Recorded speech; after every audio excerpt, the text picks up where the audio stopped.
This is so many years by kindness of John, and had this great opportunity to do this practice in these big cities again and again, again and again.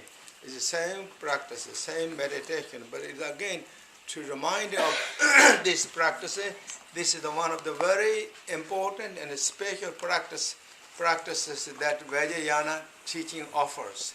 And Vajrayana teaching has so many skillful means of practices. That's as many of you already heard and know that. Why Vajrayana is so important and so special? Because this teaching is the most skillful means of practices. Therefore, it is swept to reach the enlightenment. That also means it is swept to removing all the obscurations, obstacles, disease, sickness, hindrance for the enlightenment. And then it has also, since it is a lot of skillful means, it is also easy approach to the enlightenment without doing too many harsh ascetic practices. For those reasons, there is 6 or 5 different specialists of the Vajrayana teachings. So this is that Vajrayana teachings. And the Vajrayana teaching has also many different sections, as many of you know. Those are the out and the inner tantra and so forth. This teaching is the inner tantra teachings. Inner tantra teaching is also divided as a father tantra, mother tantra, and a neutral tantras, or Mahayoga tantra, Anu Yoga tantra, or Ati Yoga tantra, the divisions. This teaching is based on the Mahayoga teaching or the father tantra and combined with the Anu and Ati teaching or the mother tantra and a neutral tantra, all combined together one single stage that we can practice easily, approach and bring forth the realization. And the Vajrayana teaching is also not only looking externally, but also is looking inwardly to discover the innate nature and as well as out externally, everything as an enlightened status. So this is the one of that very special practices. In Vajrayana teaching, as many skillful means practices, among that skillful means, all those skillful means practices, and the fire puja or the yajna is the one of the very powerful practices. And the fire puja or the yajna practices are based on the 4 activities of the Buddhas or the enlightened activities or the Bodhisattva activities. Those 4 activities, what are generally desirable things in the samsara, that what we are looking forward. What like to be removed, the hindrances and the obstacles. Those are known as the pacifying practice. So pacifying practices or pacifying actions, increasing actions, subjugation actions, and then magnetizing actions. So those are 4 actions. And that is something that we like to remove.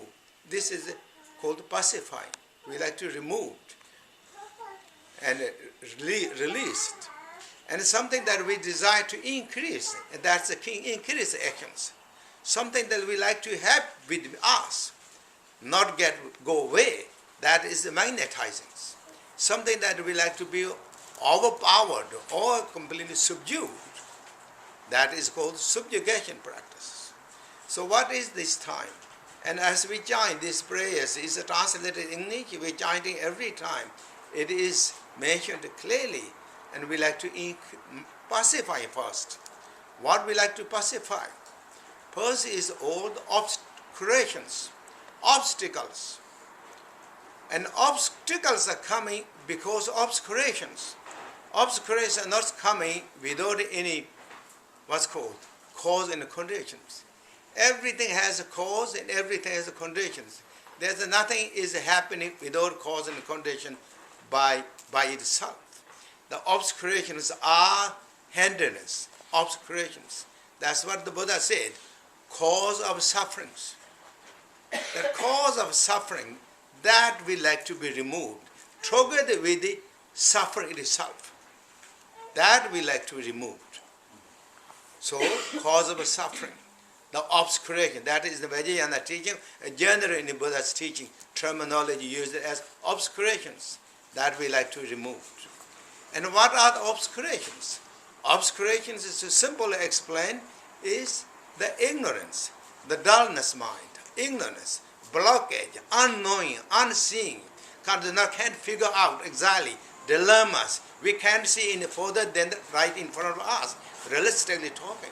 We can't see anything. Even in front, we just look only to our direction, whatever that we see. And we can't see anything surrounded. That is called ignorance. Ignorance, we don't see need. And because of that dullness, then we created so many other activities. That thinking it is good for us, we created the attachment activities, anger activities, jealous activities, arrogant activities, always thinking this is something is good for us, but yet it is undermining, it's removing our joy, peace, carrying away, piece by piece, piece by piece. That obscuration we like to be removed, we like to pacify it. And when we remove that, what is it bring back? The wisdom.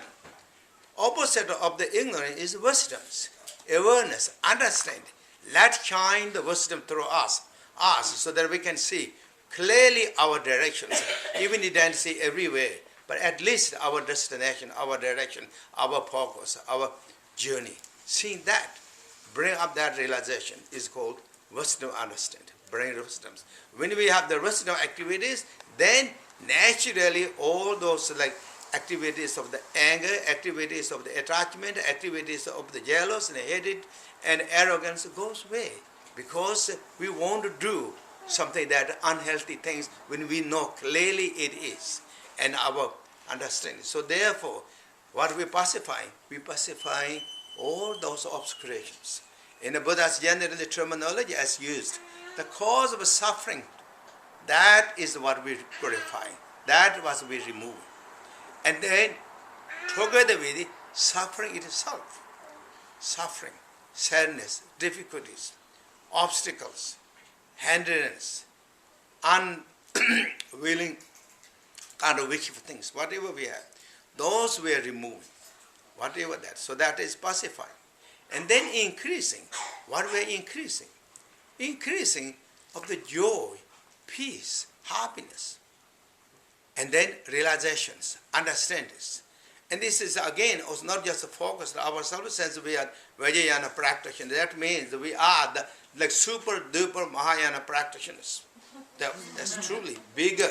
It's not just a Sutra Mahayana practitioner. Vajrayana means the whole sum, whole practice of Vajrayana teaching. So therefore, we really wishing this to all the sentient beings.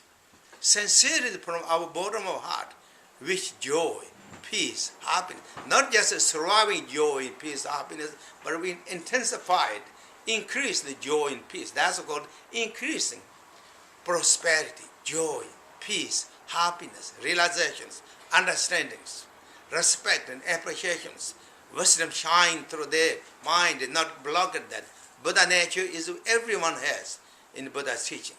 But however the ignorance is blocking, that remove that ignorance, dullness, so this shines, grows, peace, happiness to everyone.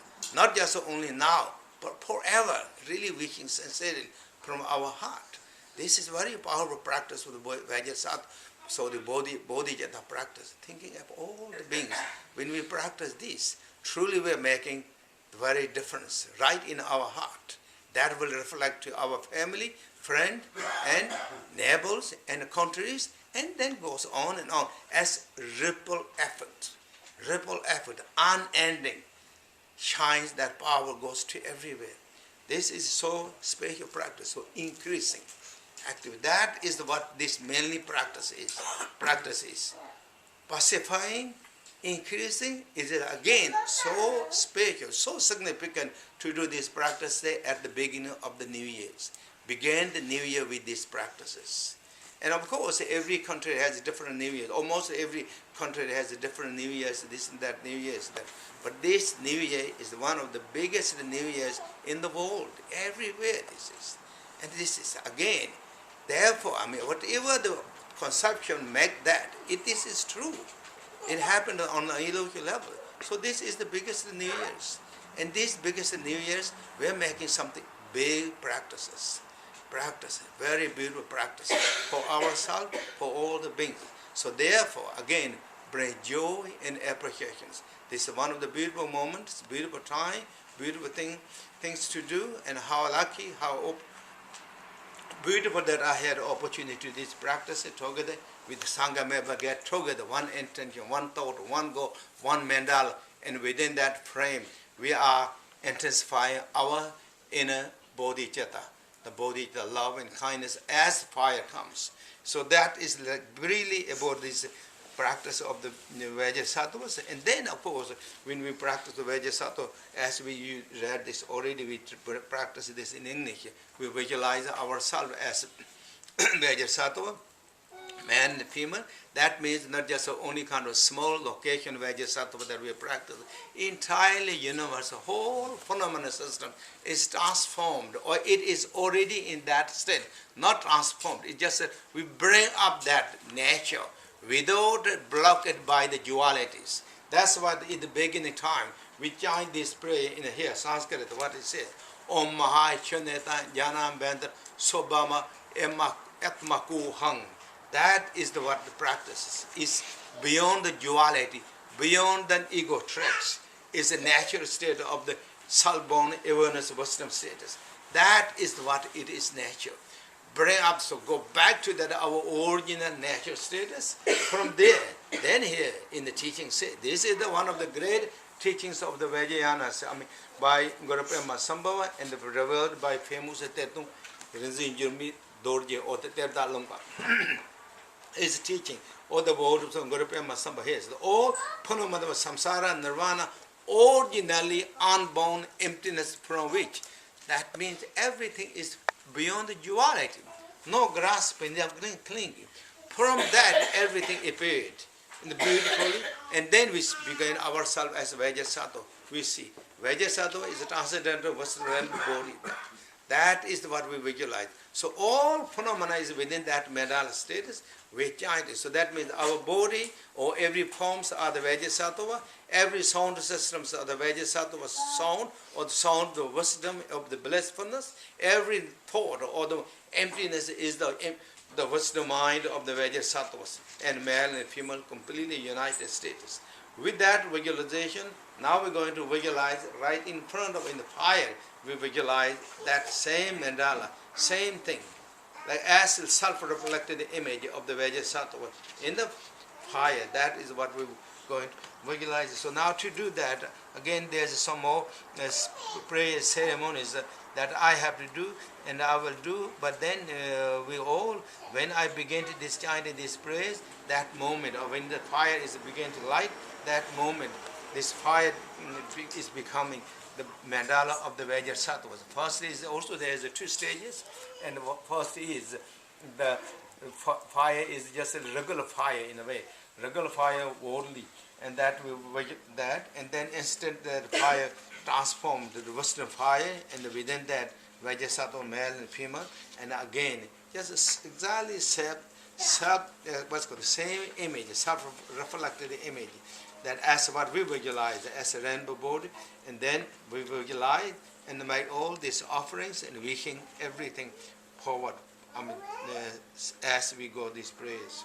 So that is a brief kind of reminding of these practices, and now actually is the beginning. So to begin this again, as I said, I will do short some other this more kind of like formal practice or the detailed one, and then we come forward with this practice.